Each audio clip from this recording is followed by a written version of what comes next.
Let's head home at the central swamp lift.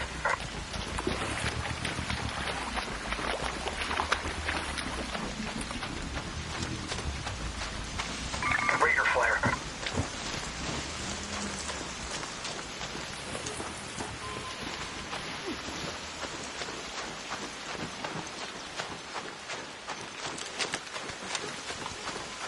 Raider flare, the water facility.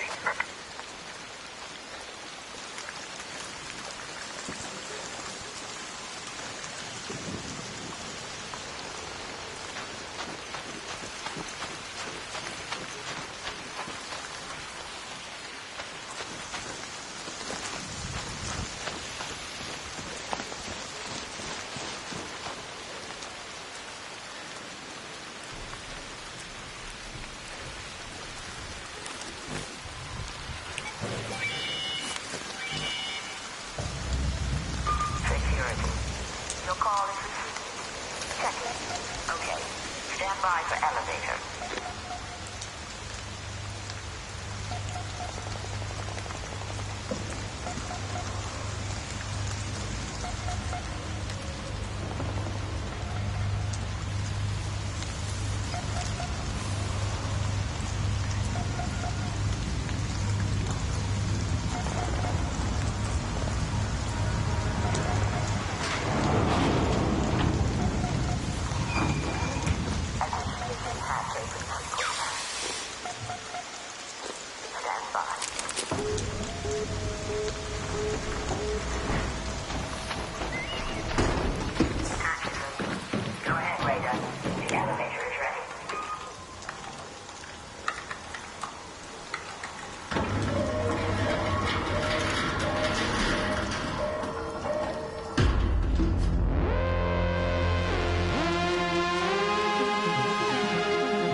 Just because it's scented doesn't mean you should be breathing in smoke.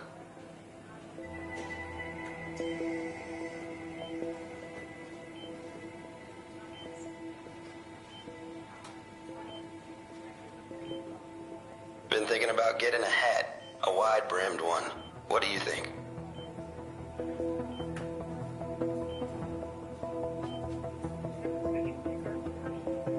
Let me guess, the job's done, but you looks like I got plenty to... Since we intercepted that dead drop, it will probably take a while for the officials. Ever since we expanded, I hear Shawnee sleeps below a reinforced table these days, if she sleeps at all. We'll need to reinforce this place, and we'll need to do it soon.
hope you're clothed for the season, Raider.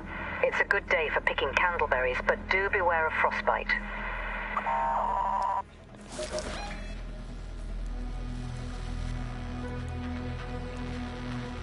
Let's go to the North Trench Tower.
Thank you!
Hey there!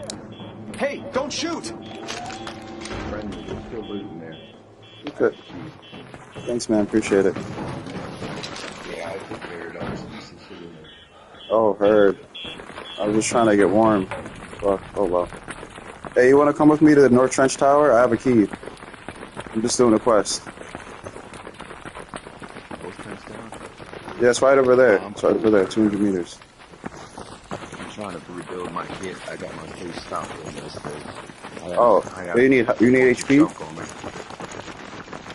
Well, what it is like scrap and to be able to make it, rechargers, that kind of stuff. I just heard. So you need power cells. Filled up with all that crap. Yeah. Alright, I got a couple. Oh, I thought I had a couple spare. Actually, no, I have one. I have one extra if you want it. Or two. I literally can't carry none. Yeah, I appreciate you though. Yes, that's the definitely. Yep. Here, I found this. It's a medium. Oh, sweet. Thanks. You I'll use that as an appreciate extra. it. Yeah, that's the shit I'm out of. Fuck, appreciate you, man. No problem, man. Are you still coming, or are you going your own way? Yeah, I gotta take that. All right. Bye-bye.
Raider! Hey, don't shoot!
A Raider flare, there, by the launch towers.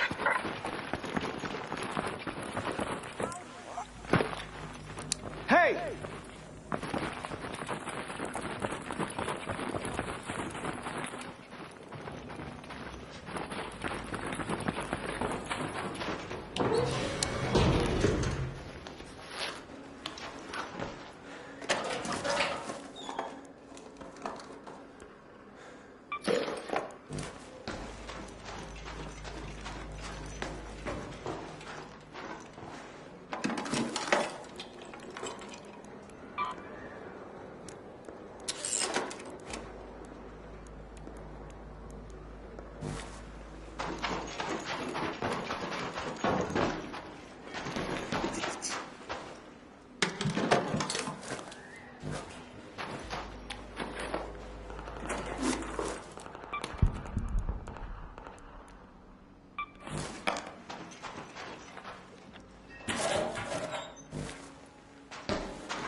An arc orbiter is en route. The safe window is closing. 10 minutes to get out of there. I repeat, 10 minutes.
Think you can do better? Try talking to yourself.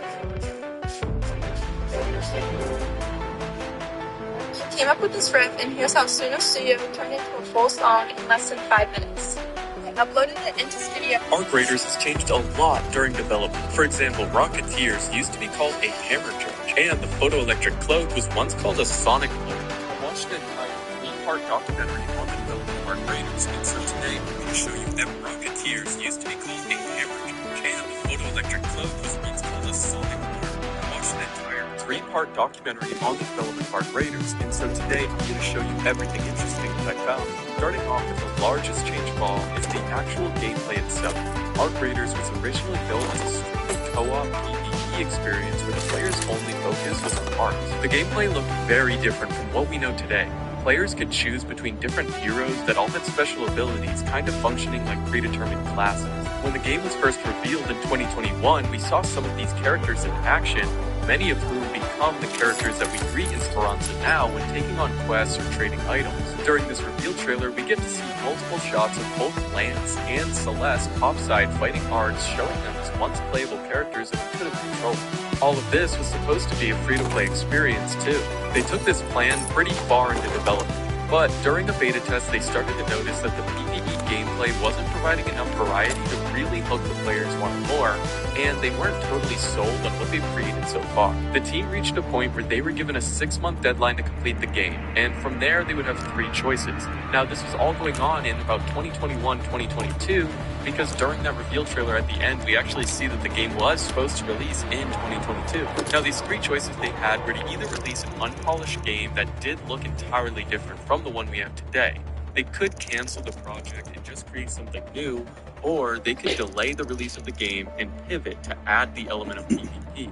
Now, the developers loved the world they had built and the lore and stories that came with it, so they chose to pivot, keeping the world of Ark alive while changing the core gameplay loop.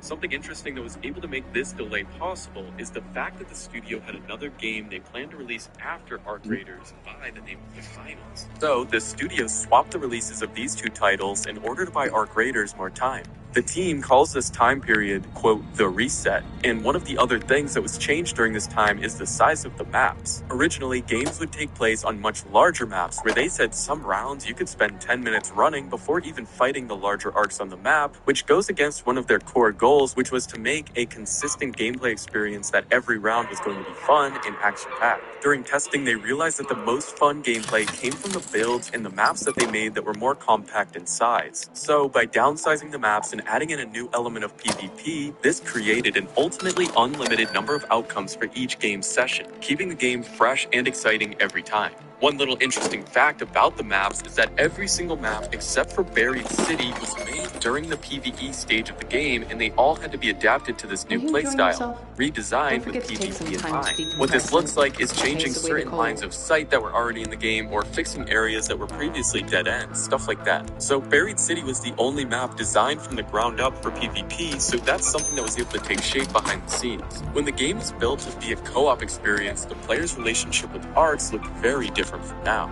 Early on, players were able to absolutely dominate arcs, both large and small. For example, you used to be able to get these rocket boots that could launch you up into the sky to shoot rounds off, propel you forward, or even jump you up on top of a large arc to get to some vulnerable areas. Combining this type of equipment with the help of up to 39 other players, and each round was filled with high-flying action, but there wasn't really the systems or progressions to keep players interested after experiencing these highly action-packed moments. During this time called the reset, this relationship between players and arcs took an absolute total 180. The game build went from a purely action title to a more slowed-down, exploration-focused game where the players would end up fearing the arcs. This is one of the best features of Arc Raiders to me. The dynamic between PvP and the potential for other players to target you, while also having the threat of very dangerous arcs at every corner, makes for a perfectly challenging game session. And the arcs themselves in both design and function have changed a lot throughout development too. As I showed you earlier, Rocketeers used to be called the Hammer Judge, and Hornets used to look like this.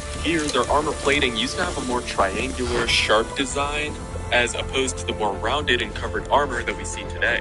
Another enemy design that was changed is the scheme. Here you can see I was also able to find this clip of an enemy called a troll that looks a lot like an arc surveyor but almost operates like a fireball. It has the size and look of an arc surveyor, but it has opening doors to shoot at players kind of like the fireball does. So whatever happened to the troll? Now, I was also able to find a shredder roaming on Spaceport, so these were at one point meant to appear on maps other than just Stella Montis. Throughout this whole documentary, I was able to find multiple different enemies that we have yet to encounter, so I really wonder how many of these will be making a return or that have been permanently scrapped. I was also able to find many changes to our equipment and characters. In one scene, we can see this massive tool on the back of a raider, but we don't get to see it in action. So what do you think this could be? The player does have two weapons equipped, being a rocket launcher and a rifle, so I'm guessing this item isn't another weapon. If I had to guess, I would say that maybe you could place this down like a beacon to heal yourself and teammates, or maybe it could be like a photoelectric cloak you could place down too that emits a small arc shield around you. That being said, we do see multiple instances of different types of large rocket launchers. In the final game, we get the Hole Cracker, but in the earlier builds, it looks like you had access to launchers that resemble more like an RPG or a bazooka. In another scene, we see a weapon that looks like a showstopper launcher. It's a rocket that temporarily neutralizes arcs, which I think is a cool idea we can still see added to the game later on. Another cool weapon that we see in an earlier build that hasn't made it into the final game is this gun here. To me, it almost looks like a futuristic Chris Vector, which I think would be super cool to have in game and would probably be able to compete with the Bobcat and the Stitcher. Maybe it could be a blue-tiered SMG since we don't have one of those yet, and honestly, now that I'm saying it, I think that'd be really cool to see added in down the road. In this exact same clip, we can also see something as simple as this backpack, which was likely altered into the bag that we have in game now that looks like this. It's got a pretty similar design, but the position of the light on the back has been moved and it's been slightly morphed to be a little less wide and a little more tall. In another shot, we see this zipline launcher. It's a machine that's able to shoot out a zipline across the map, and while it may seem like a cool new idea, it's really not that different from the zipline stations that we have now throughout the maps, just a little bit more over the top. I do wonder if we'll ever see these reintroduced on a new map, or if they've just canned the idea to go with the smaller profile ziplines that we have set up now. I was also able to find this clip of a raider using their quick slot menu. So first off, we'll notice the old UI that they used to use, but we can also see that the player has a wolf pack. There is something kind of off here though. The preview for the item doesn't exactly look like a wolf pack. So either the design of the wolf pack used to look like that, or it was just a placeholder for the grenade in the quick slot menu. In the same scene, we also see an item called the armor patcher. It seems like this is just an alternate version of the shield rechargers that we have today. So maybe we could see this introduced down the road as a new method of healing. In these shots here, you can see one of the older UI designs for our inventory. It used to look like this, where our guns were front and center on the top, and all of our items were kind of there in the middle on the bottom. We also got a glimpse at some of the old shop UI as well. So here we can see a developer looking at Apollo's shop, with a few differences found in the arrangement, size, and locations of the items on screen. Now, do you know of any changes that I haven't mentioned yet? Let me know down below, because there is a ton of information and I tried to include everything that I found interesting and that I was able to find during this documentary. I do hope this video was able to teach you at least one new thing, and as always, I hope you have a great rest of your day. I'll see you in the next one.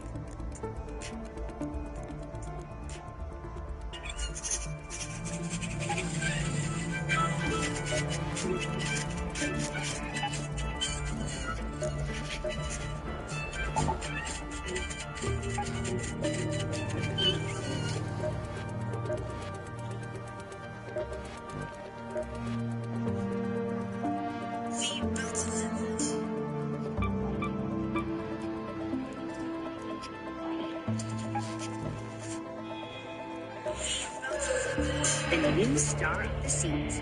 Book your vacation today.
Not that I care, but is the soup any good?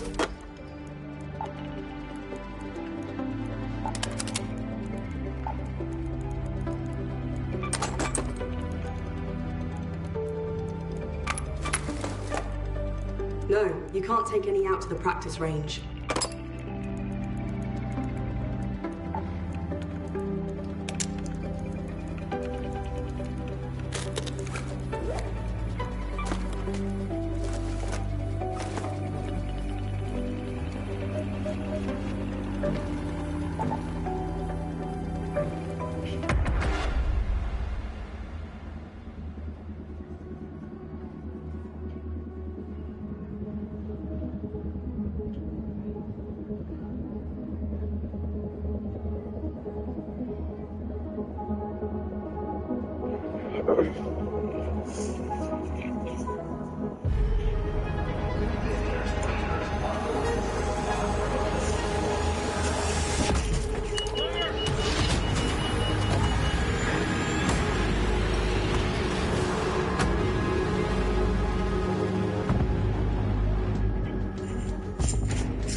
Don't shoot! I'm sure, bro. No worries. I'm just here for springs.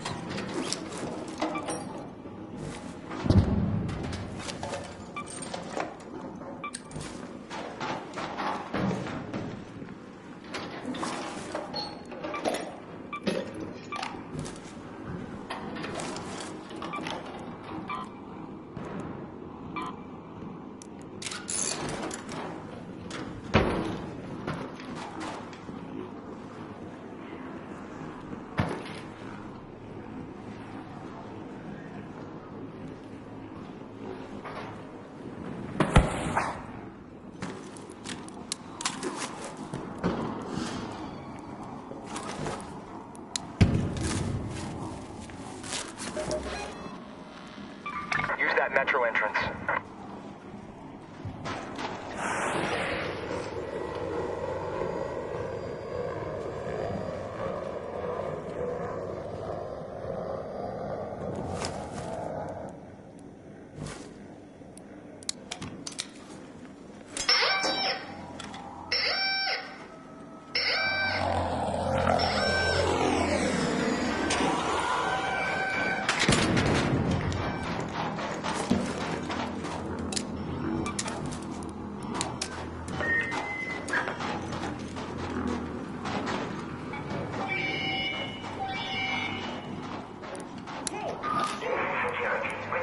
Hello? Hello there. Don't shoot! Thanks, Raider.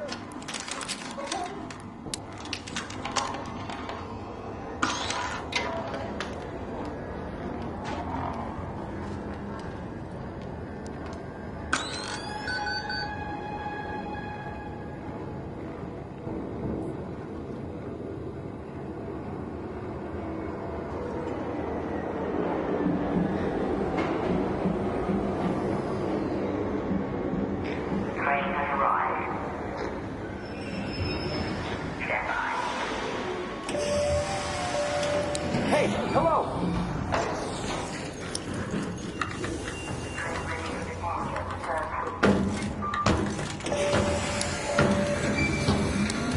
Yeah.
I'm not a practice. Listen, don't bother.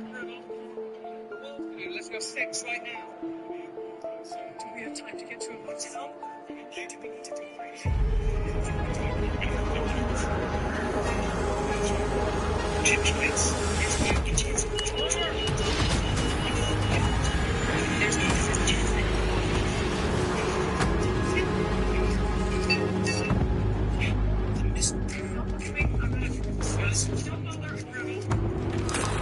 let's go 6 right now. Do we have time to get to a hotel? What do we need to do right now?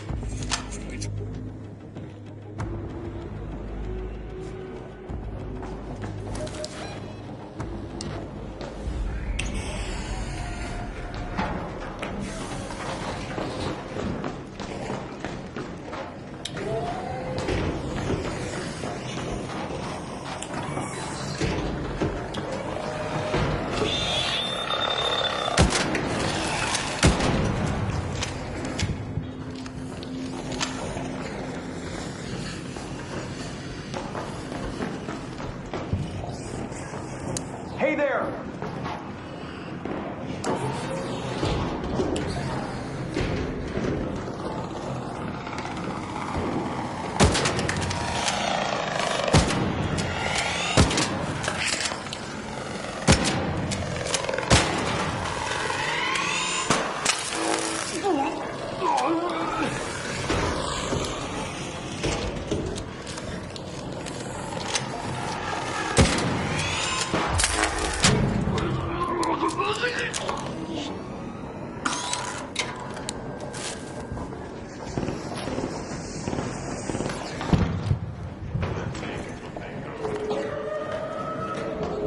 Y'all all right over there?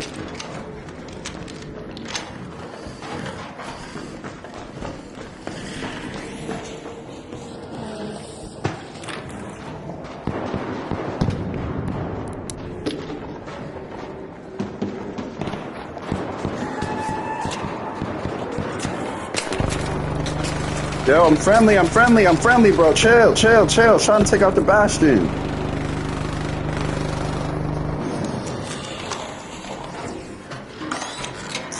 It's a fucking rat in the loading bay. Bro, chill. I'm trying to kill the Bastion, bro. Chill. What the fuck? Stop. I'm not your enemy over here, bro. Stop. I will fucking kill you, bro. Don't do this shit. I will fuck you up. Trust me.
Bro, I'm coming to help. I'm gonna help with the Bastion.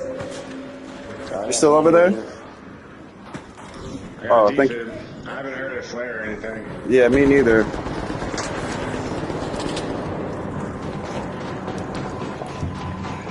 Pulling up on it. Shit. Oh, double shit. You got that defib, bro? I'm over here. I'm crawling over. Crawling over. I'm almost there. Oh, you're not. That's not the same guy. Oh, shit. That guy might have fucking killed me. Oh, behind you. Fireball. Yeah, get to safety, bro. Get to safety. This guy is not friendly at all. Are you serious? Fuck, you kidding me? Piece of shit. Fucking piece of shit. Are you kidding me, bro?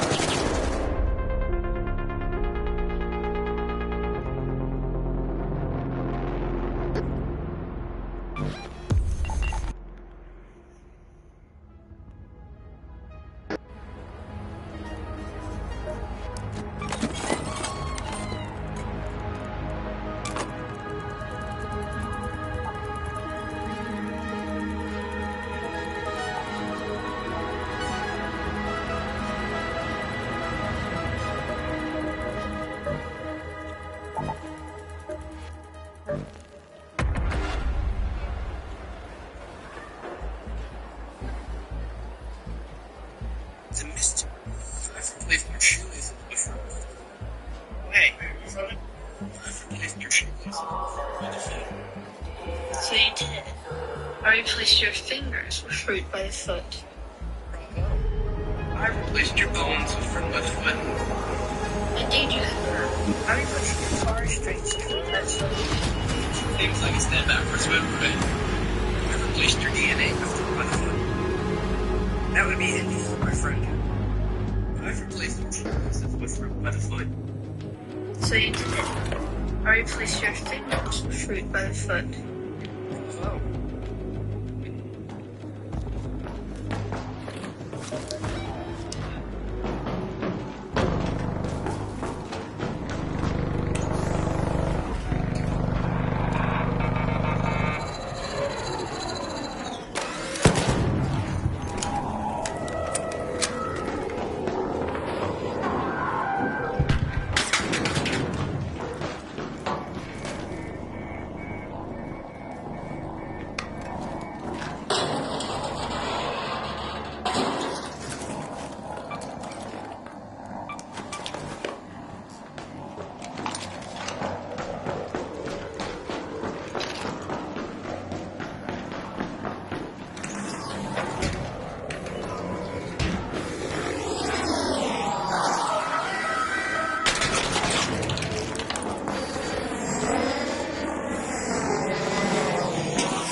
Yeah, I'm friendly.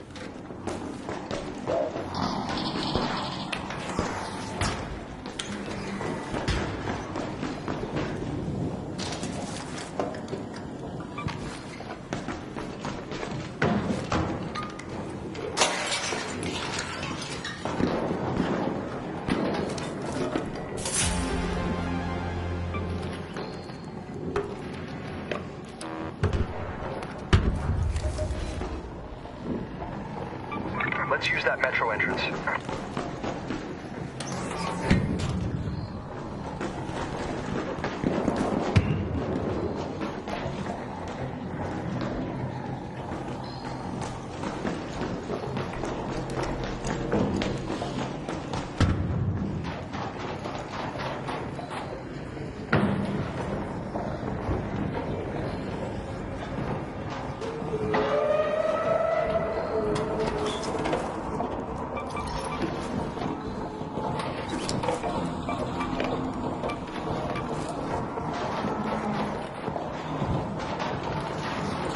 Friendly, friendly. Hello there.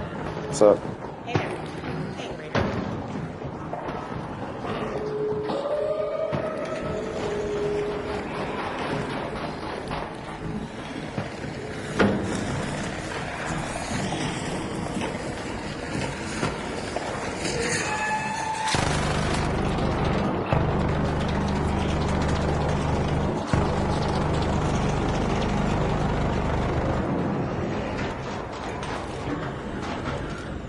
Yo, who's down here? Friendly.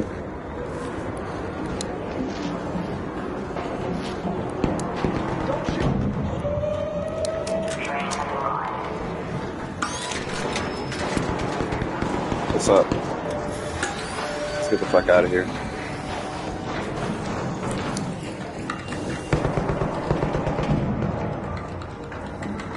Bro, I just got the Vita spray blueprint, bro. God damn.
are stronger together. Every spirit itself possesses the blade. One, I might add, who has not one drop of Mandalorian blood in his veins. Din Djarin took the creed and chose to walk the way, just as our ancestors did. He is a bit of the Mandalorian that they were, certainly as much as any of us. But according to ours, the ruler of Mandalore must possess the Dark Saber. Then she shall have it. It belongs to you. It's not a gift to be given. It's not a gift. While exploring Mandalore, I was captured, and this blade was taken from me. Bo-Katan rescued me and slayed my captor. She defeated the enemy that defeated me. Would this blade then not belong to her? It would.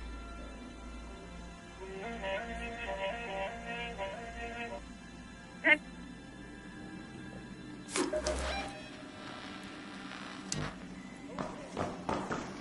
Hey!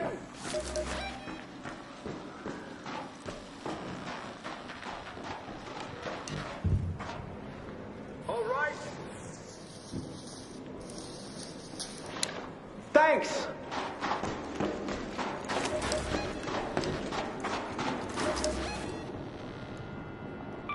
Go to the lobby.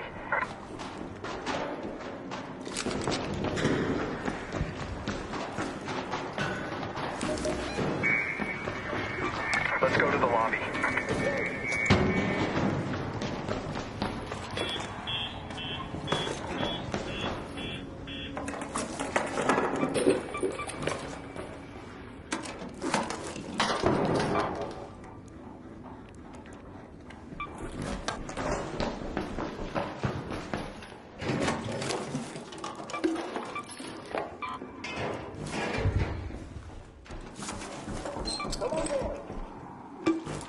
Hey!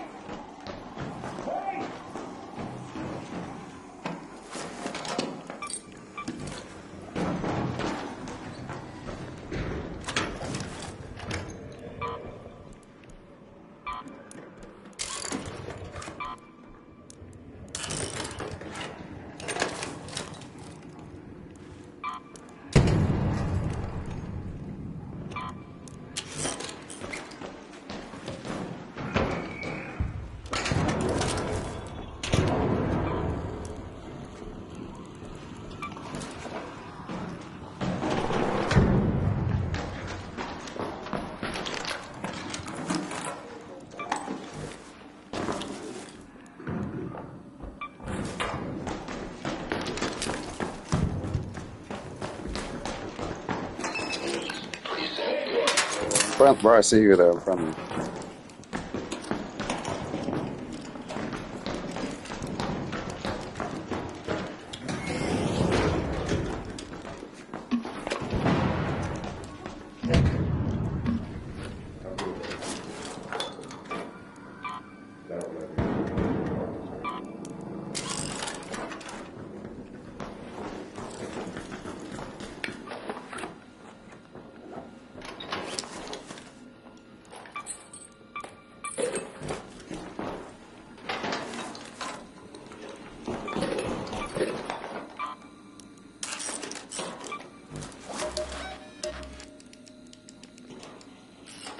Hello, Raider.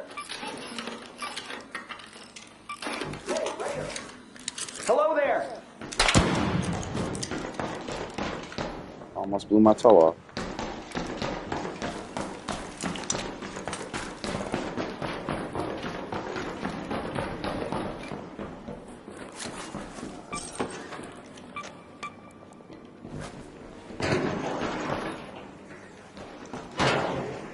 Well, there's two in here right now. Just letting you know, heads up. You friendly? Yeah, it probably won't be breaching.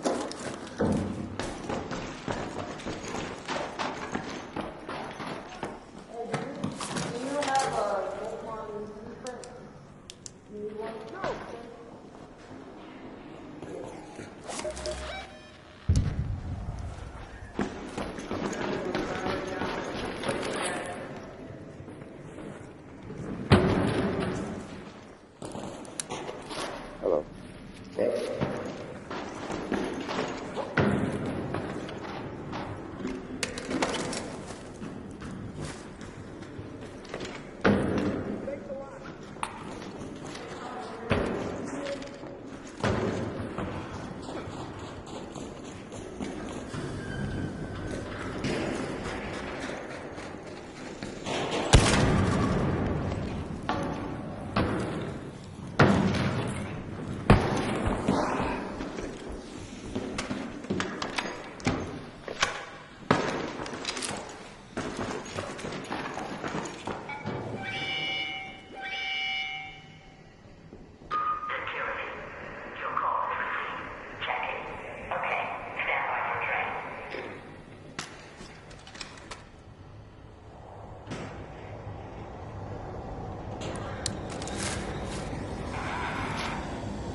force like that. It's a flank. It's a ship. I need to be a forefront, so I can be a part of this flanking. Some primitives make up their rules. Serious? Or fight. The bigness.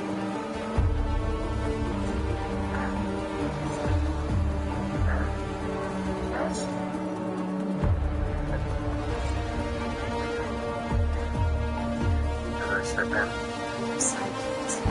was not going to happen sooner or later.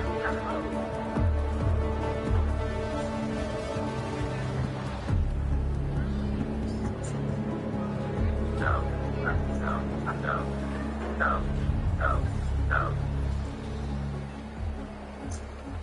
You touched your apprentice well. You didn't learn that from me.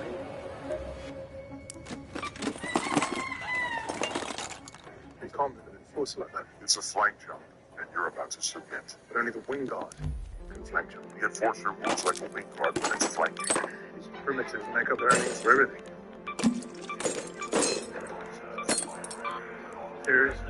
Or fight. You believe this?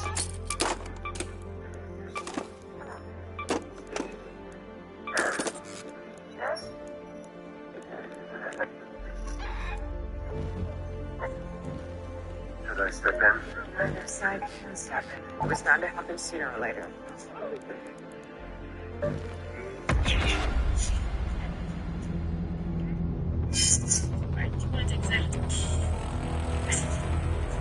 Should I step in? On your side, you can step in. It was bound to happen sooner or later.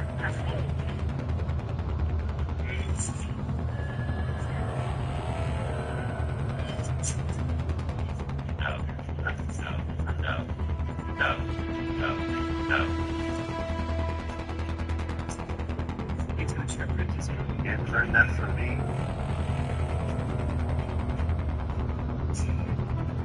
You can't force it.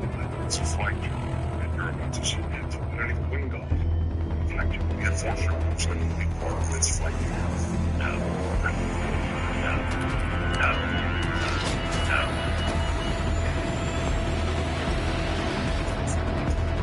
And then for me.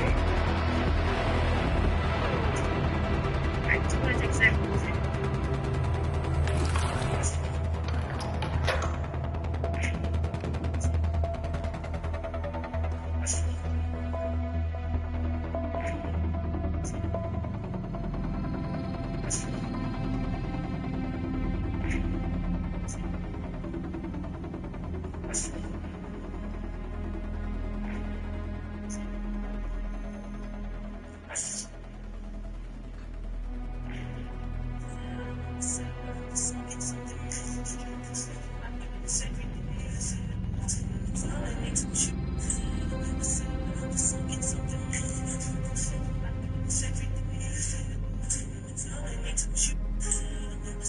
Yellow, black, gold firewood.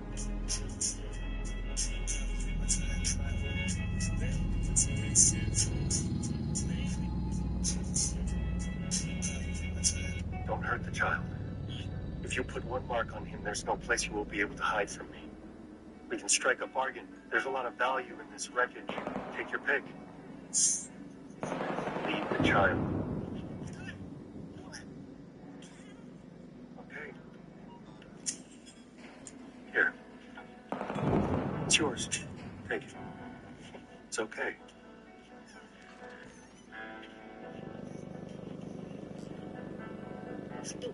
Smile. You okay?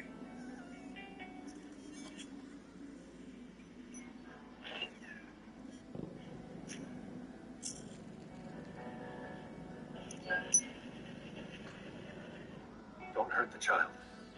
If you put one mark on him, there's no place you will be able to...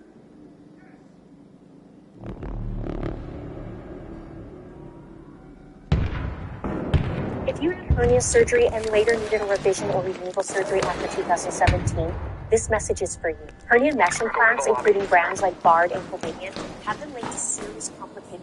Are night raids really better for finding blueprints and operators? Well, to find the answer, I looted 1,000 containers on night raids, 1,000 on storm raids, and 1,000 on day raids. And The results were not what I was expecting whatsoever.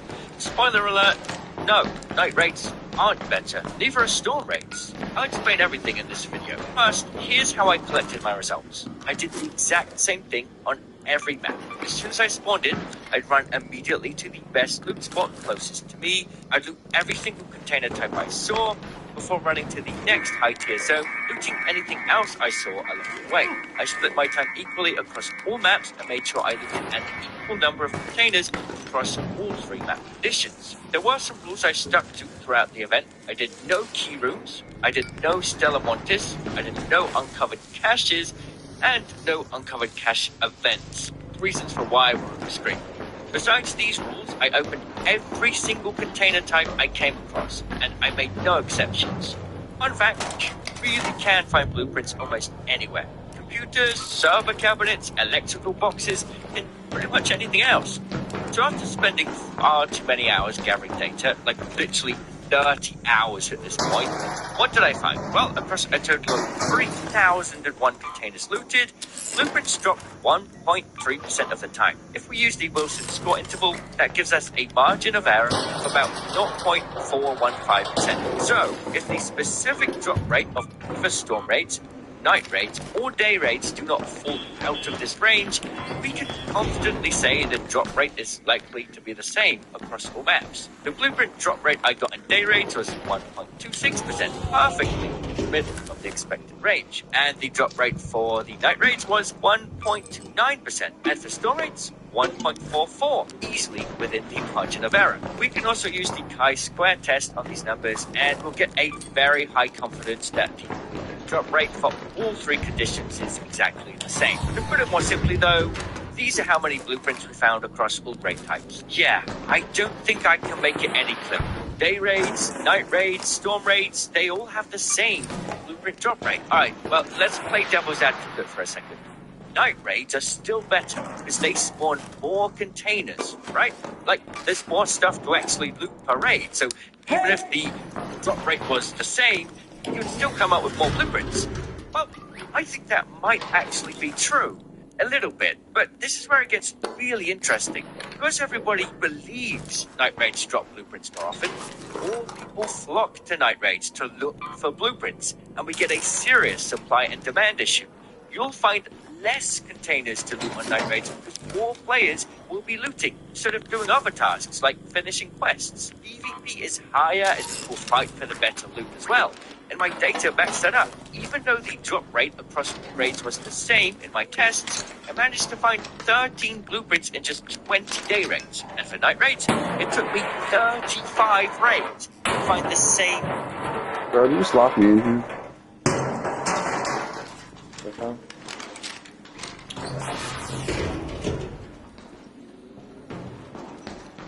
You just locked me in here, bro. This place to the door.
Hey there!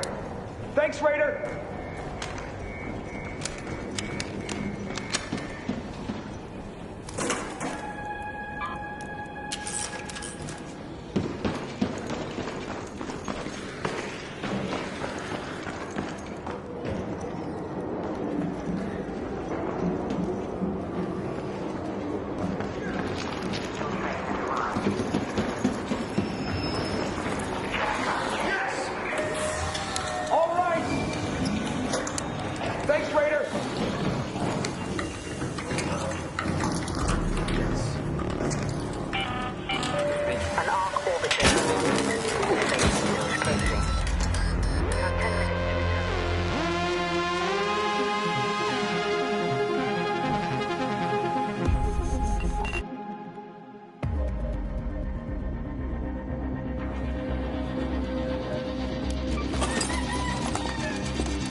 We ran out of police rules, so forks for everyone.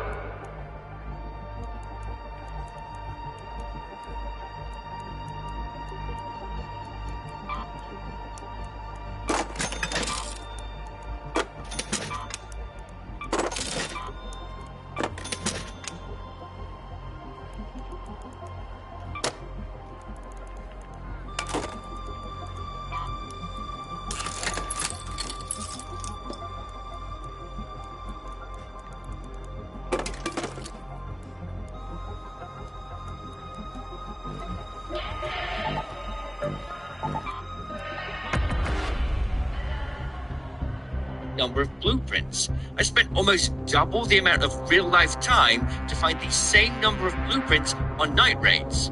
The average number of containers I was looting per match was much less in night raids. I'd either get caught up in fights because everybody was scrambling for loot and not willing to take chances on friendlies, or people would just get to the best loots before me because everyone was trying to spend their time looting in night raids, whereas on day raids people were doing other things, which meant overall, I'd have far more raids in nighttime spent wasting time looking around for containers when most of them had already been opened. Weirdly enough, in my test, storm raids didn't have this problem. I think the commentary online was that night raids were the best for finding blueprints, and that's why I had such a problem finding anything to loot.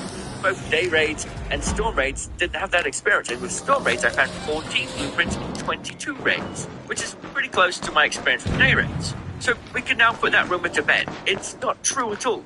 Night raids do not drop more blueprints, so don't waste your time scrambling over fights just to find more blueprints. If you want to find more blueprints specifically, as in increase the number that you're finding, instead of going into night raids, the best thing you can do is join the event that's most likely to have the least number of players actively looting. So you can have more loot spots to yourself, and then simply loot as many containers as you can. So, for example, this week's trials require damaging matriarchs and queens, so you can get a lot of free time to loot during these events. My best results often came from lush blooms, though, because everybody was in a hurry to find enough money for the expedition, and people were busy farming food baskets because of that, meaning most of the map was free for looting. Now, you're probably also thinking, well, now that I've said all this information, this is all going to change, right? Maybe then night raids will be best. And maybe they will be.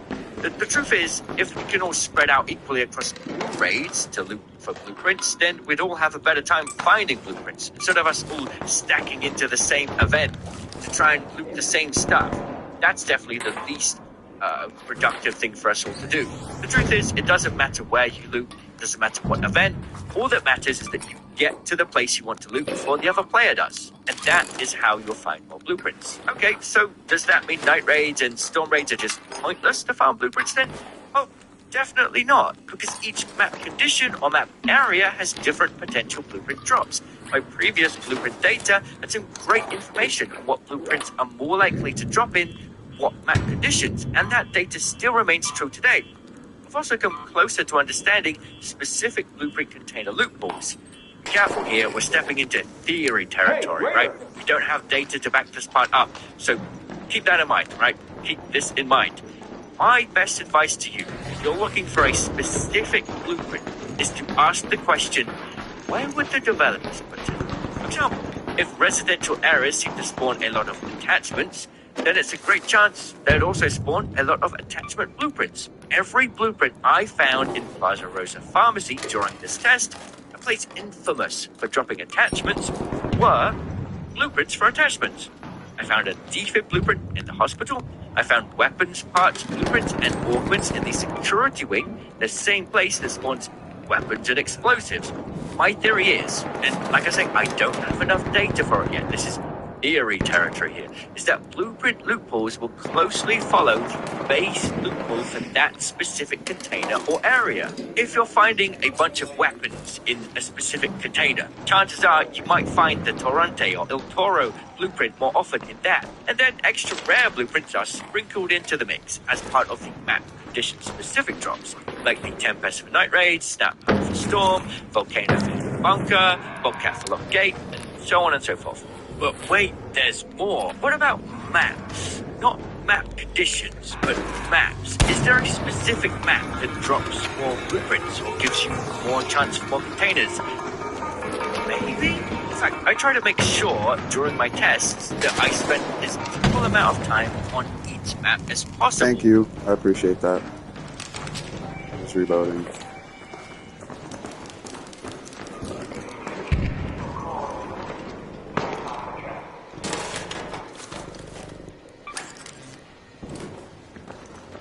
It's gonna yank that power cell though. I did not.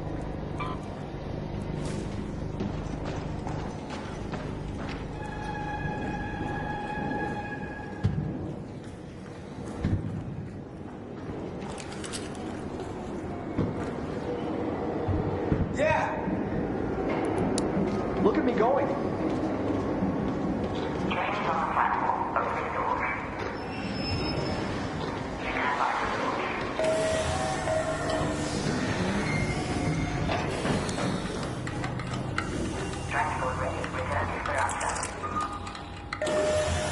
Thanks, Raider. Thanks.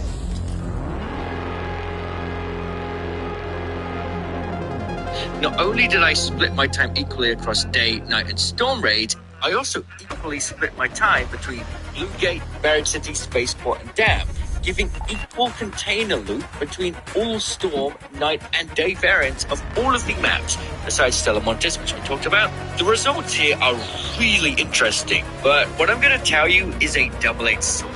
So I put it at the end of this video so the fewer number of people see it to begin with. Basically, I looted Blue Gate, Buried City, Spaceport, and Dam a similar number of times, right? And we had a similar number of containers looted across Blue Gate, Spaceport, and Dam, with Buried City falling behind because it's just a PvP hot zone for whatever reason.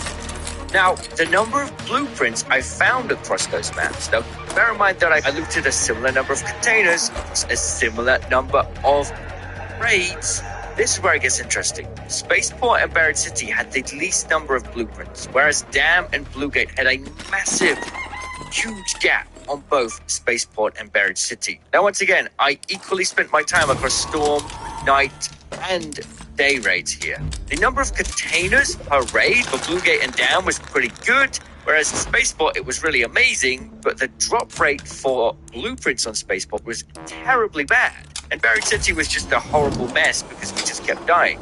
Overall, though, the drop rate for blueprints on Bluegate was 2.13%, which is outside of the margin of error. Spaceport's drop rate was 0.66%, outside of the margin of error. Buried City and Dam, 1.4, 1.11. Dam seemed like straight in the middle. Buried City was pretty much in the middle as well. To me, what we can gain from this information is Dam is a really good map for finding blueprints, but Bluegate seems to be the best map in the game for finding blueprints for whatever reason. The drop rate on that map specifically is incredibly high. And I think I have a theory as to why. Blueprint drop rates are not tied to the container. They are tied to the lootable item in each container. Every time you loot a specific item, right? One container may have 3 or 4 items on average. Each of those specific items could have a chance to be a blueprint. And Bluegate may just have more containers on average that have more lootable items per container, which just means by default, there's a higher drop rate on Bluegate. So there it is. If you want more blueprints, go to Bluegate. But now I have a problem. Everyone's going to be looting for blueprints on Bluegate. So in that case, go to Dam. But then everyone's going to loot blueprints on Dam. You see what I'm getting at here? Basically, here's the data for you. I guess the community will do with it what they will. Thanks for watching. I'll see you all in the comments. Cheerio.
Got any burnt fingers you want me to treat?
You know where to find me.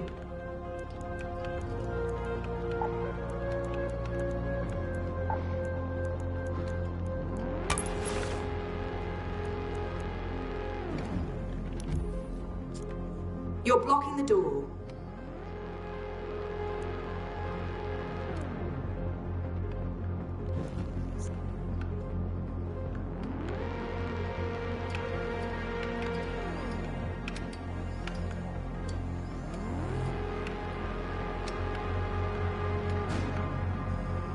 Getting there in dog years. Doc says I need more muscle. What is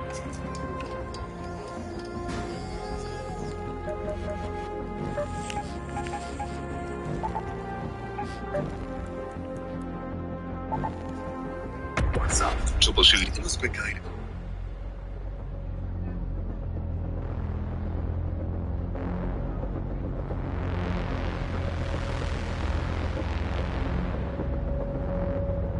Fox obviously did some commentary since Zoran Mamdani was sworn into office. Let's take a look at how they're freaking out. As the clock struck midnight, Democratic socialist Zoran Mamdani was officially sworn in as mayor of his largest city, where he plans to make his anti-capitalist agenda a reality. Our next guest warns those ideas are nothing new and have failed many times. So what does it mean for America? Does even Mamdani know his ideas won't work? Awesome. Don't you know socialism doesn't work? Because we're going to do everything in our power to make sure that we destroy whatever you're trying to achieve. Because God forbid we let anybody get the wrong idea that even a little bit of social democracy in the government doing things that are good for the working class could potentially create an environment of hope for a better future. And we can't have that happen, because then all of these people are going to assume that they can demand more from their elected representatives, and more usually will mean things that harm the bottom line of capital owners and corporations. Obviously, we can't do any of that, so we're going to do everything we can to slap it down. They do know the most successful mayor in New York City's history was a socialist, right? You think they care? It's the same principle behind hailing FDR as a hero, or who wasn't a socialist, obviously, but the New Deal, or recognizing the benefits of the New Deal in this day and age, while simultaneously pushing back against anything that resembles a modern version of said New Deal. It's ridiculous. Midterms of 2026. Fox News contributor James Freeman joins us now. James, you've got this piece out, and you know, you write well, it's eloquent, but tell me really what the point is here for Zoran Mamdani. But, you know, he goes down to the subway station. Is he trying to say that he's bringing New York back to what it used to be, or turning it into something new? What is this red flag pin? Is this an American Chinese flag pin? What's going on here? I can't tell. In my head canon, I'm assuming it's a Chinese flag. Yeah, thanks, Joey. I think he's trying to say he's going to somehow return public transit to its former glory and generally expand city services. But is the U.S. Marine flag? Okay, in my mind, it's the Chinese flag. The metaphor he's just created is really something. You see him there underground. This is a subway station that has been abandoned for the last 80 years. It was one of the original subway stations, and then when they brought in new cars, there was a dangerous gap, so they could... I wonder if there's any symbolism associated with this, and perhaps they are refusing to recognize that and instead making commentary over it. No longer used this platform and closed it down in 1945. So dated, obsolete, dark, dingy is kind of a nice description of socialism and the misery it's caused over the last century. Let's hope, let's hope this isn't some kind of sick sense of humor for him. But maybe it's kind of a way of lowering expectations. But they should be very low. These are policies he's promised that have failed all over the world and in New York City as well.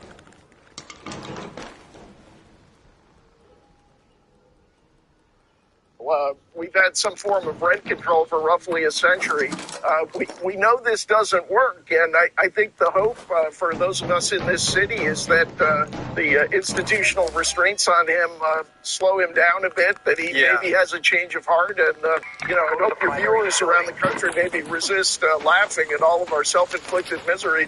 There's Zoran Mamdani that we can look at. One of them is his economic he himself is a socialist advancing social democracy, right? But these guys say everything is socialist. They say Nancy Pelosi is socialist. They say social democracy is socialist. None of it matters. Just do right by your voters, okay? It's incredibly modest. Like, the expansions that he is advocating for, that he ran on, that he won on, are incredibly modest, incredibly incremental reforms in the positive direction. And yet, these guys lose their minds over it. And part of that, I mean, a big part of that is obviously like anti-socialist propaganda, no matter what, right? But the reason why that propaganda sticks is because people have been conditioned against this sort of thing pretty aggressively. And that's why I always say you have to organize around this. You have to recognize this when you're organizing. You have to recognize this when you're doing advocacy. The unfortunate reality is that the average American has the brain of a child when it comes, a very angry child when it comes to this sort of stuff. Economic policies. We just showed you a full screen of those. We talk about freezing the rent, city-run grocery stores, social workers to replace police, free buses. Some of these I don't think will ever even get off the ground. Some of them are radical ideas, and some of them will probably be entertained and implemented in some ways. Those are his economic policies. On the other side, do you think this will water down expectations and popular understanding of what socialism is? No. I think if it's all these incremental gains are successful, it's ultimately a good thing because people will go, oh, that's great, I want that. I guess I should vote for more people who are self-identifying socialists. It's good. It's a good thing. It's the same with Bernie. A lot of people in the United States of America take Bernie Sanders' position for granted. Bernie Sanders, for the most part, has advocated for, again, a similar thing that Zoran is advocating for here, you know, an expansion of existing social safety nets. Even Medicare for all, it's in the name. Medicare is socialized health care. Unfortunately, right now, it's only for 65 plus. Medicare for all would expand that program and allow every American to sign on, have a single payer system. That exists in social democracies. It's technically not advocacy for seizing the means of production or anything like that. That exists in other social democracies. Understandable, because one of the first things that you learn in your micro and macroeconomic principles class is the concept of inelastic demand goods. So even classical economics understands that healthcare is an inelastic demand good. People always ask me, Rob, how do you stay so positive? Great question. Simple answer. I play Royal Kingdom. I mean, the game has no ads. Keeps me feeling easy breezy. And the fact that you can play it without Wi-Fi means I have pure joy in the palm of my hand anytime I want it. So when negativity knocks on your door, just smile and join the conga line. Stay positive like me. Download Royal Kingdom today. Oh, Happy New Year. We know how badly a work injury can disrupt your life. That's why your case is our cause. Over the past 40 years, the Harrisman firm has...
but there's still a lot of good stuff in there if you want it.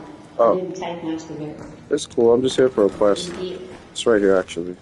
Oh, Thanks, no though. worries.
Orbiter is en route. Safe window is closing.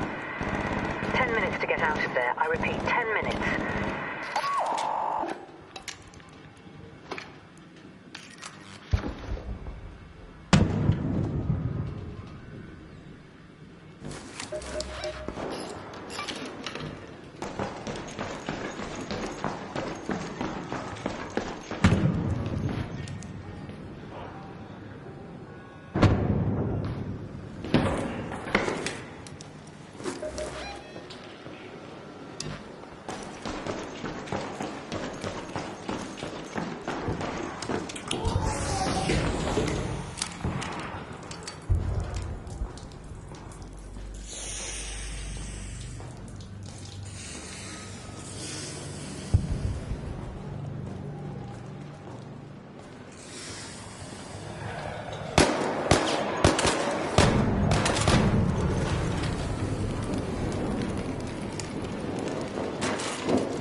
Head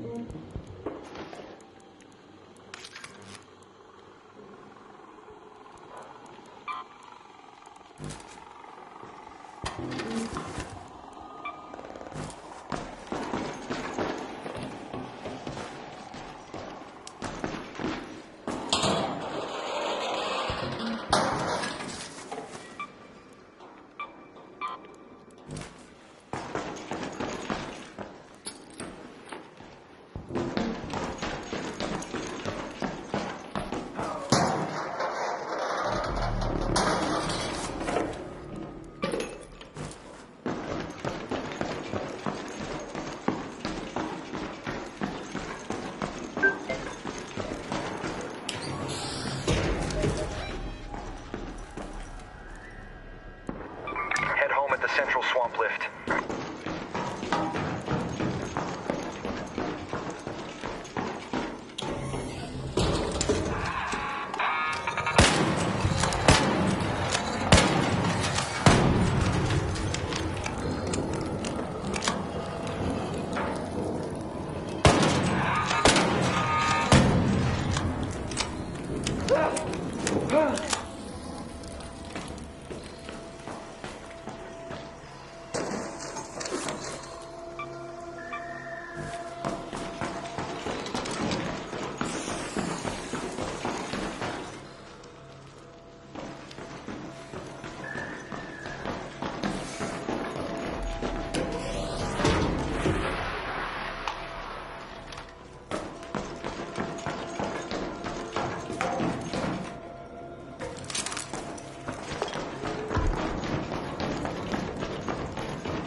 Raiders, we have Ark on screen.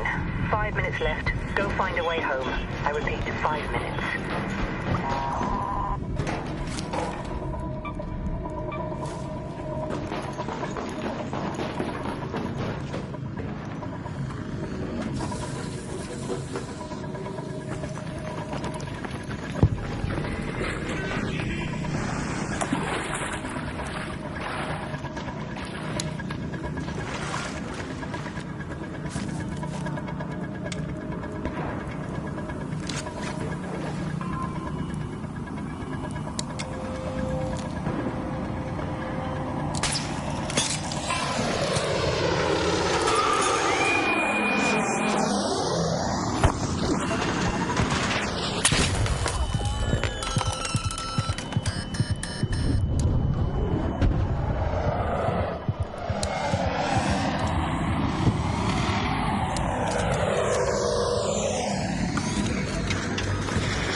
Last warning.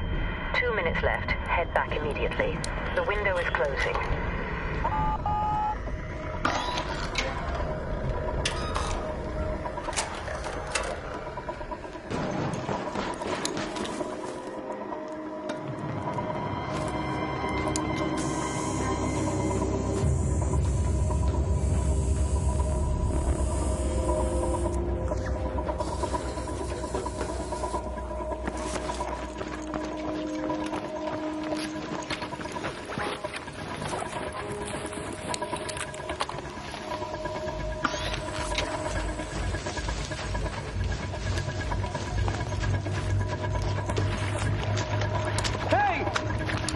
Don't shoot!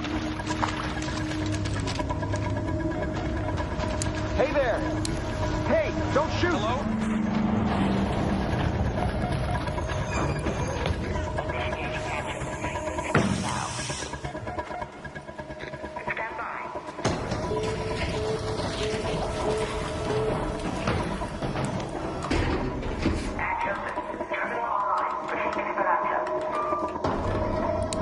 I owe you one.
exploded nearly.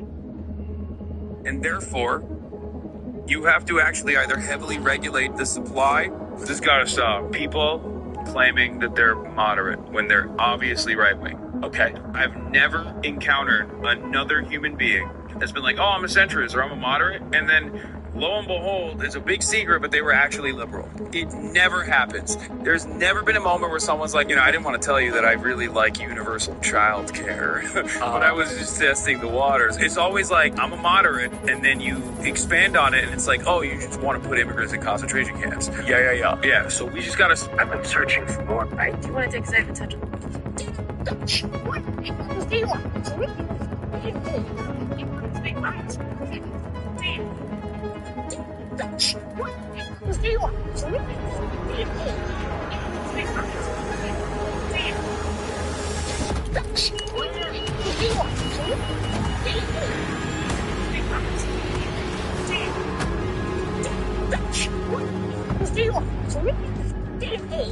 Stop using wolfpacks for big ground. I didn't think help.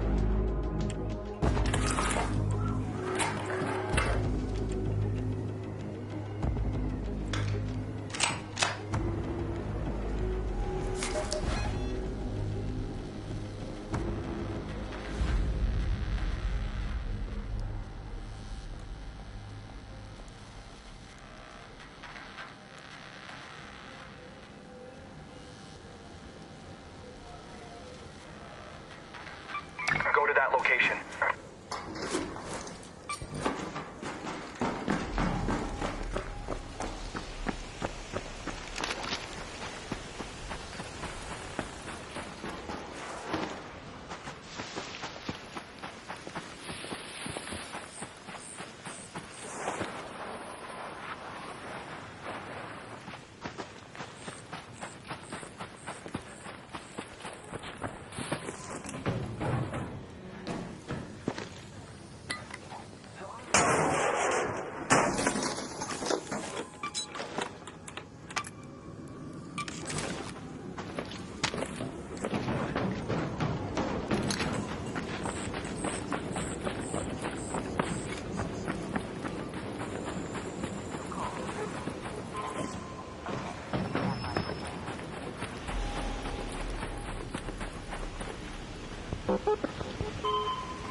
Yo, friendly.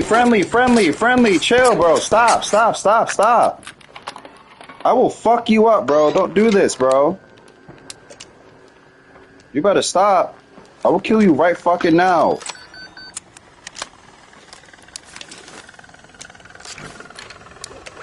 You better believe that shit, bro.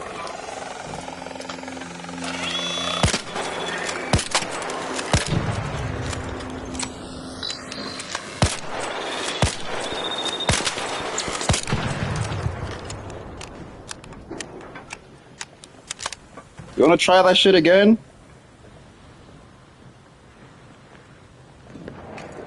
Fuck, I thought.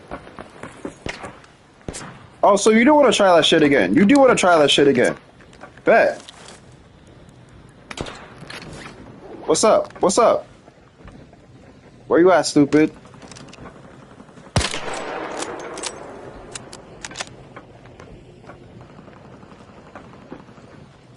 Yeah, that's what I thought.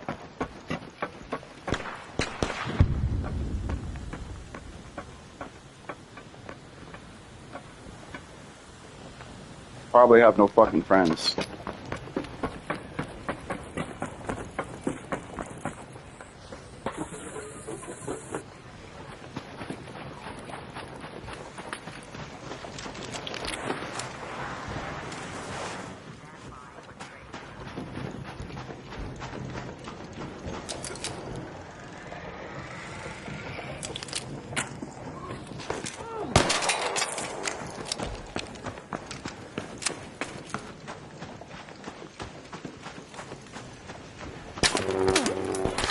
Bro, I will fuck you up. You better stop. You're not gonna fucking kill me like that, you stupid bitch.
Oh my fucking god.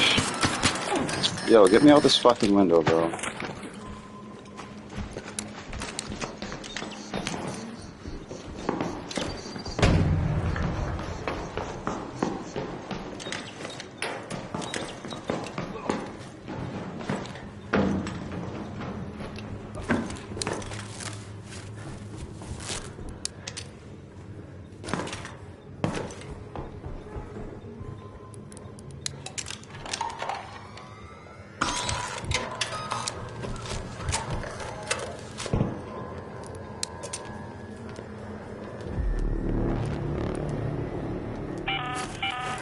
An Ark orbiter is en route. The safe window is closing. You have 10 minutes to return to Speranza. I repeat, 10 minutes.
Let's go to that metro.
Hey, don't shoot!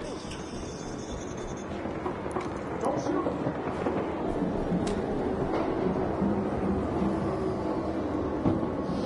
Train has arrived. Watch the doors. Don't shoot! Stand by.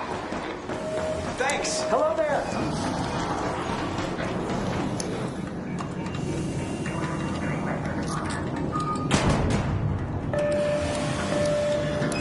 Thanks a lot!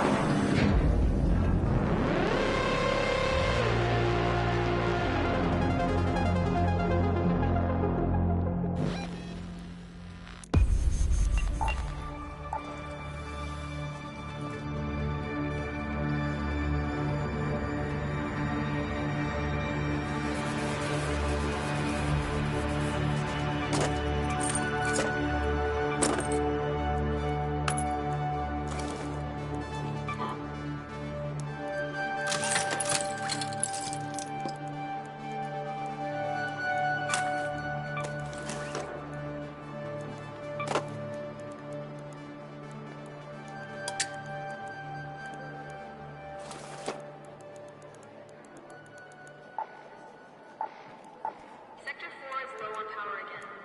Try not to use more than you have.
Could a bowl of soup fit through this hatch, you reckon?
Or you have to completely control it, because otherwise, if you don't do that, companies, private enterprise that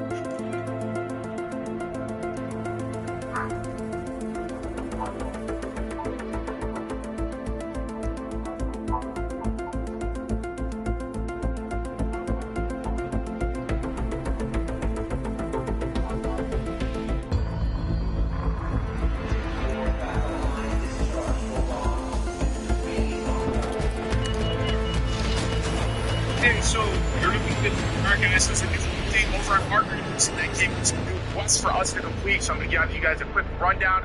only interested in increasing profits will consistently increase the price point of six. Download what option? Look at all the live shows happening. If options aren't your jam, you can hit that store button.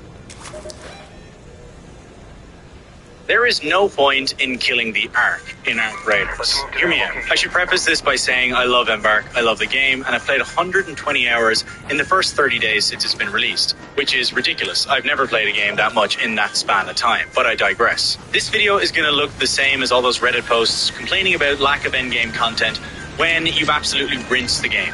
I promise you this isn't it.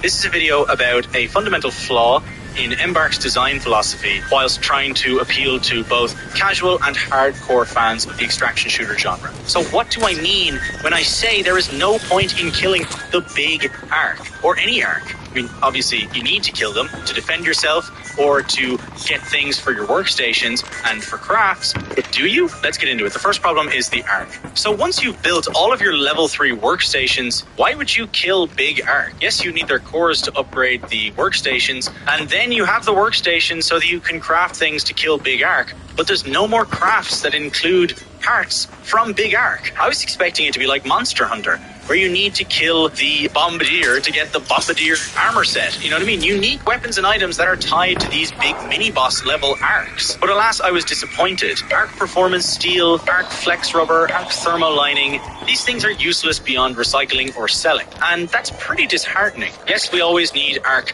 Motion Cores for the Wolfpack grenades, and we need Explosive Compound, and of course we will never ever stop needing mechanical components and gun parts. But these can be gotten from other Arks. You can get mechanical components and motion cores from surveyors. Honestly, they're better than other big Ark to get surveyors from. Why would you kill a leaper? Obviously, if you wanted to for fun, that's always a reason, but that fun runs out. You could also kill a leaper if it was guarding the extract. Or I can't even think of another reason. Obviously, once you have your workstation where you need the Leaper Pulse unit. Oh, the expedition.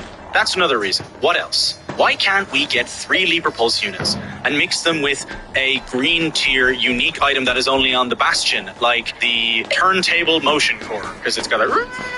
Right? What if 3 Leaper Pulse units and 5 turntable motion cores created a Leaper Pulse unit grenade that's actually viable?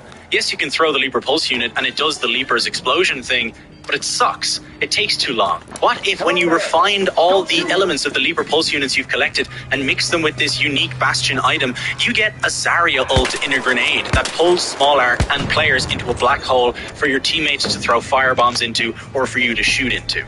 Doesn't that sound like fun? Why isn't that in the game already? I understand that the arc are meant to feel threatening, but once you learn the fundamentals of how their pathing and sightlines work, they're not really a threat anymore. Not to mention, if you don't need mechanical components or things for wolf packs, you just shouldn't kill them. You should avoid them. At the point I'm in the game right now, the only use a big arc has for me is if I'm watching other players fight it and I third party them once they've destroyed it. Yes, I am that kind of player. If this crazy Leaper grenade was in the game, you would stop and kill every Leaper that you came across because you wouldn't want to pass up the opportunity of crafting that grenade. And other teams wouldn't either. They would hunt Leapers. Now, all of a sudden, Leaper spawns are POIs. And people are fighting for those pulse units. People are trading with those pulse units. It's crazy how one small item could create a completely different side of the game. And this is one example in the AI enemies how Embark's design philosophy fails the hardcore player. And I understand that Arc Raiders is a extraction shooter for casual audiences. And I think Embark have done an extremely good job of making that game. But extraction shooters at their heart are about grind. We'll touch on that a little bit more later. Now I want to talk about problem number 2, keys. Right now, keys are also useless. I know that's quite a shocking thing to say. I mean, it isn't if you've looted a decent key room or brought in keys to multiple raids. You know how underpowered they are. I really appreciate how Embark have been dealing with this key room glitch. I know some people think that they haven't patched it fast enough, but I think they've patched a lot of other things and made a lot of other changes fast enough to where if it was an easy fix, they would have done it. And they've put in a great temporary solution of setting the inside of the room on fire. I think that's hilarious and genius. But now that that change is in the game, how many key rooms have you seen open? I haven't seen that many. When the glitch was happening, every key room was open. And that sucked, but it says something in conjunction with the fact that now you never see a key room open. The loot inside is worth going after if we can get in there for free. It's not worth using the key. So they either need to buff the loot in these rooms and keep the key spawns exactly the same, or they need to buff the amount of key spawns and keep the loot room the exact same. Does that make sense? I'm going to compare Arc Raiders to Tarkov a lot on this channel. And I don't mean to. I'm not like a Tarkov nostalgia guy. I have 1,000 hours in the game. But the reason I'm going to talk about it so much is because it created this genre. And whether it wants to or not, it has passed the torch onto Arc Raiders. And there's a lot of things that Arc Raiders improved on from Tarkov, but there's a lot of things that they forgot to bring over as well. Think about the customs key, the dorm marked key. Yes, it's extremely rare, but if you're lucky enough to find it, you'll come out of there with some very good stuff almost every time. You have to be extremely unlucky to not get loot that you feel like it was worth a use of that key. Another thing, why are keys only one use? If the loot is that bad, then surely they should be multiple uses, no? I could talk about that forever, but I think you get the point. Problem number 3, quests. The quests are not rewarding enough. And that's a big problem. It's a two-sided problem, actually. The first side is that quests are not rewarding enough because they're so easy. Dying won't ruin your chances of almost every quest. And your random can achieve the quest, and as long as you two have the same quest, he can do it on the other side of the map and you can never have a single conversation.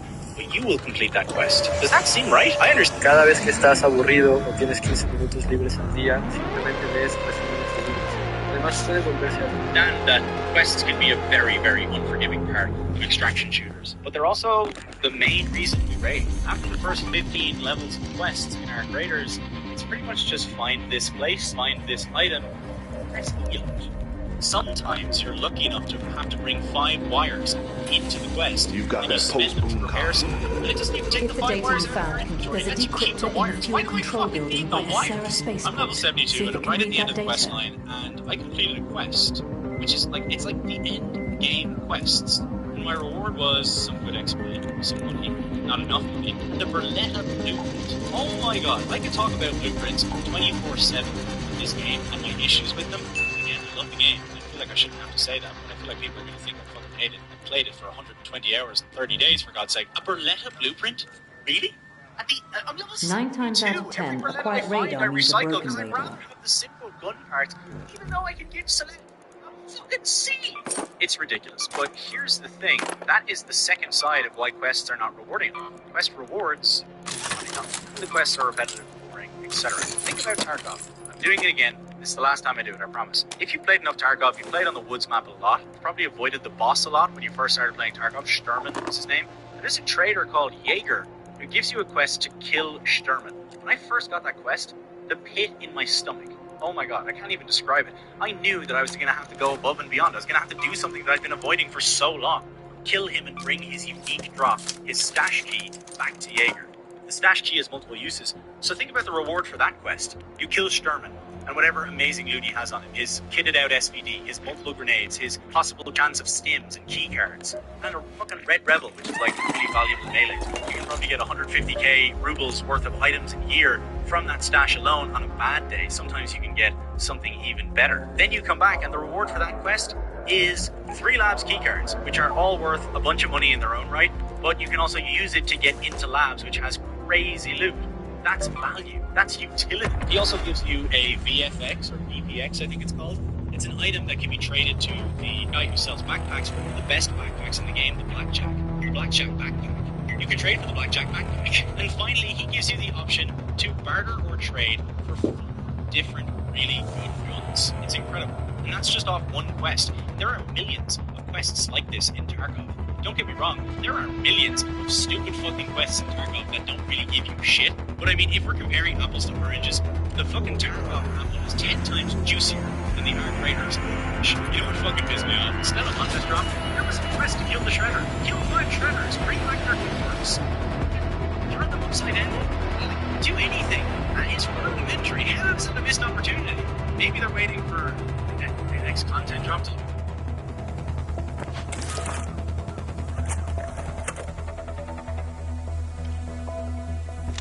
slowly drip feed all the Stella Montes quests, but like, okay, number 4 is stash space, and this is one I'll probably talk the least about, but stash space is the secret most valuable thing in extraction shooters. Okay, number 4 is stash space. This is one I'll probably talk the least about, but stash space is the secret most valuable thing in extraction shooters. Because we all want a valuable stash. It's one of the best ways to tell if you're successful at the game. KD ratio doesn't really matter because you can play as a rat, loot the whole map, come out with millions of credits worth of gear or items or what have you, and your stash space will be crazy, but you won't have any kills. Stash space is important. And in Ark Raiders, once it's full, it's full. And if you have a full stash and you go and bring some unreal gear, and then have an amazing raid where you kill a bombardier, even though there's no reason to do it because you're probably at the end of the game, or you kill a matriarch or a queen, do I now have to just start recycling, start selling for no fucking reason other than just to keep this stuff in my stash? Gun cases, grenade cases, med cases. Why not? I know that the grid system is how every other extraction shooter does things, and Ark Raiders doesn't do that, but maybe it's a weight system. Maybe you just can get one of each container, and once you get it, then that's it. That is something to grind for, and they should be unbelievably difficult to obtain. Like, I'm talking like 30 queen cores and a fucking rusted gear. Okay, I'm getting amped up. My heart rate is rising, and it's about to go. I'm about to fucking keel over and die of a heart attack. Because number 5 is RNG progression, specifically blueprints. If when I wipe, they wipe blueprints, I won't wipe. Hey! And that's probably, besides kill the queen and the matriarch, I know I'm bitching about, you know, what's there left to do after killing? I haven't even done it. But once I do it, well, actually I can't do it now because I fucking deleted my entire stash on a video. That video's coming soon. Anyway, wiping is one of the last things I'm looking forward to doing in this game because it'll be fresh. It'll revitalize my interest in the game. They need to do something about the drop rate, or keep it the way it is and then don't wipe it. But you know what? Honestly, the drop rate isn't even my issue. My issue is with progression. RNG progression. The Anvil and the Wolfpack are the 2 most important blueprints. You can try and change my mind, but I think it would be impossible. The Anvil is just a better Pharaoh, and it is essential for taking out any kind of arc. I took out my first Bastion with a Pharaoh level 4, but I would much rather have done it with an Anvil. And Wolfpacks, I mean, they're so important. Wolfpacks are some of the most utility-based items in the game, and they can save you from so many situations. Bringing them in and using them effectively, it's one of the most satisfying things in the game. And there's people who have played 150 hours of this game. 150 hours! And they have neither... 150 hours, and they have neither an Anvil nor new Wolfpack blueprint. Apply them to quests. Why wouldn't you? They're so important. This is not a difficult fix. Pick the 5 most important blueprints in the game. Like the defib blueprint, the Wolfpack, the Anvil, the fucking Tempest, and maybe one of the legendary guns. And make them quest rewards. Or put them as a consistent spawn in a very, very difficult to get to, or very, very player contested, PvP contested area. That's your problem solved. Make it doable. I feel like I'm being punished when I play so much and I don't get the things I need. You know what I mean? Side note, tied to RNG progression is, with this blueprint dilemma, why isn't there more bartering? Bartering is so important. This is its own video, but like bartering is another huge part of extraction shooters because it gives utility to loot that you otherwise wouldn't pick up. Are you picking up a fucking springy mattress? You know that blue item? I'm sometimes bringing them home to get springs because I don't want to spend my seeds on grenades, but like, that is such a specific niche use case. Spring mattresses. You should be able to trade 3 of those to Lance and get like a purple augment. Or trade 2 of them and a fucking power bank to Tian Wen and get hull cracker ammo. You know what I mean? Why isn't this in the game? We can already trade free loadout augments for level 1 augments. I just don't understand. I'm freaking. I need to calm down. It's already in the game.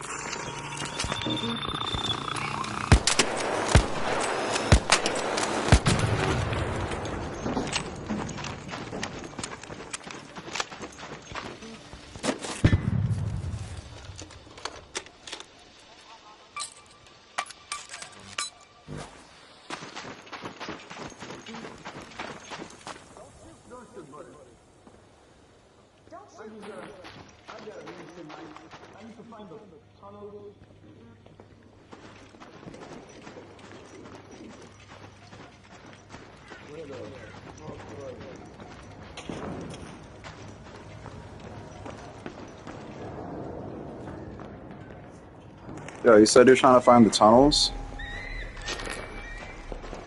Hey there! Yeah, they're over here. Where are you? You're outside?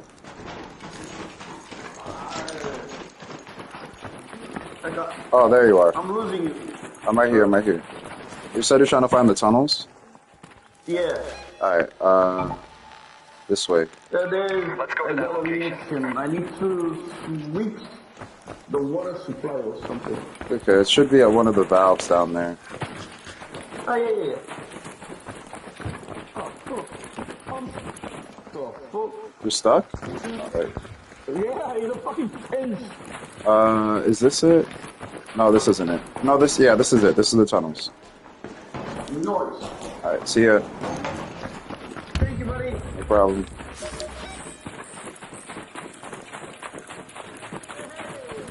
Go to fuel control.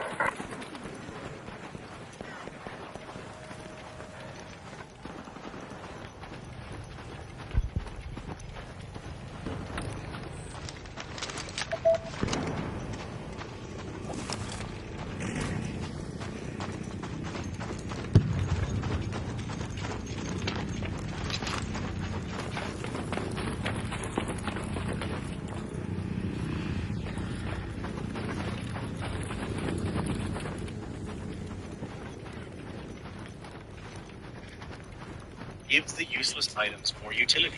And give us ways to get wolfpacks, deadlines, defibs, and anvils. I mean, we can buy defibs, but give us ways to get these items consistently. That's all I ask. Just put it in.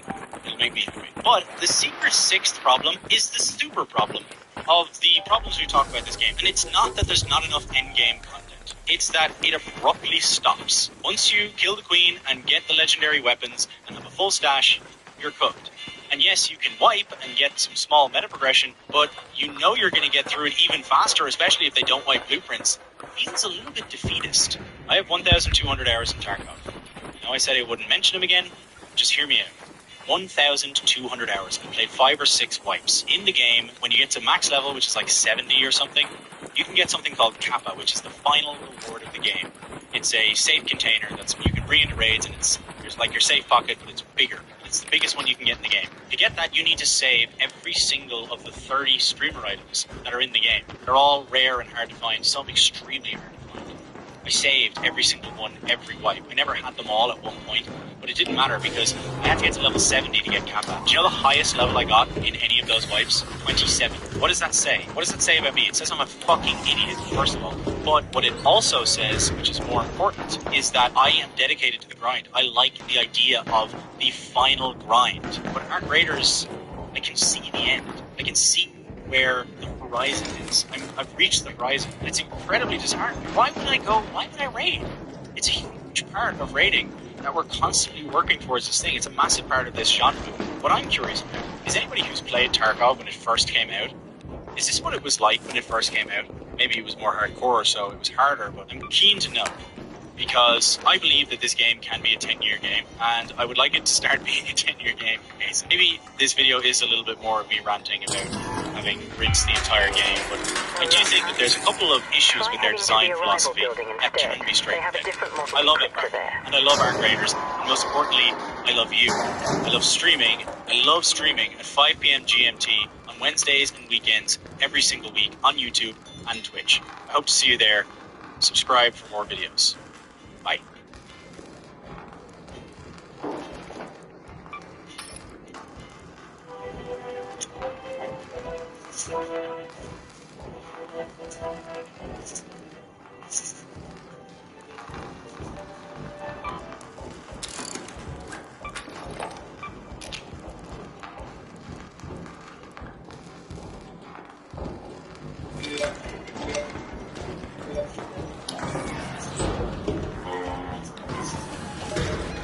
So afraid of me. Find your father. Yes. Go to the arrival building. It's calm. Go to that location.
Let's go to the arrival building.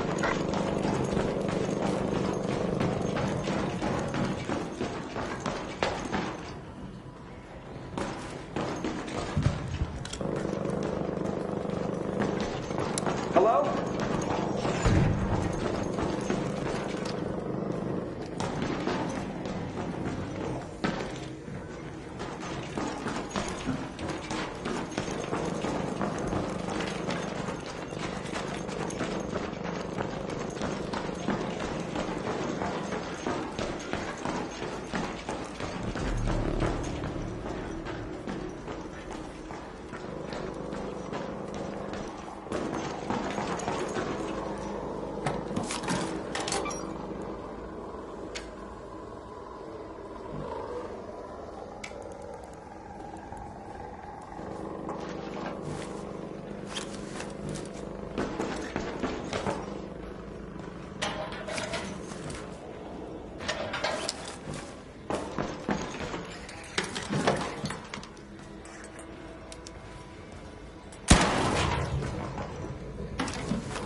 Hello, Raider! Don't shoot!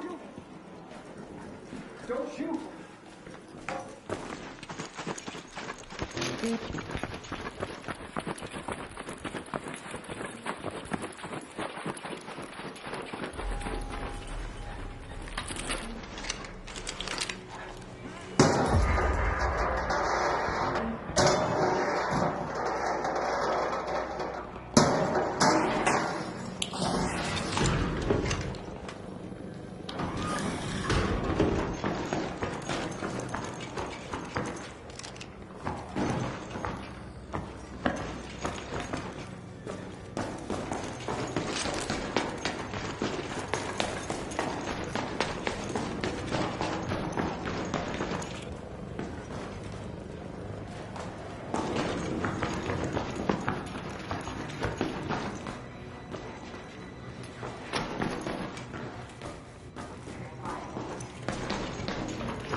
Get home at the central elevator.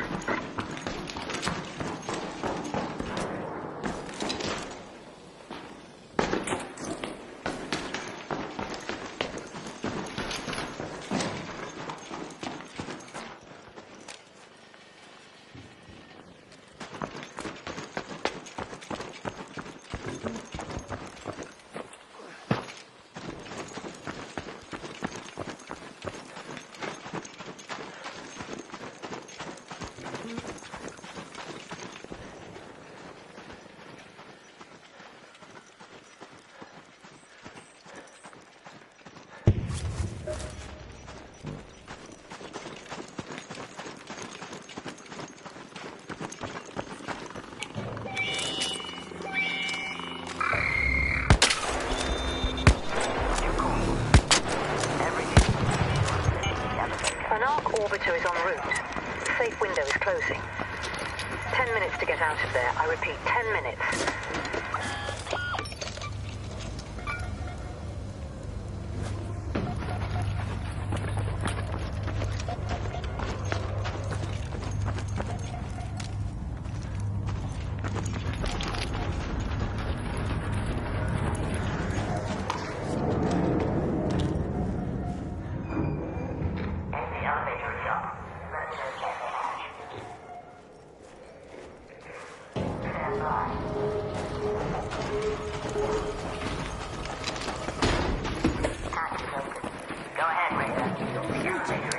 Hey, don't shoot! Thanks! Come on, dance with me! Yeah, brother.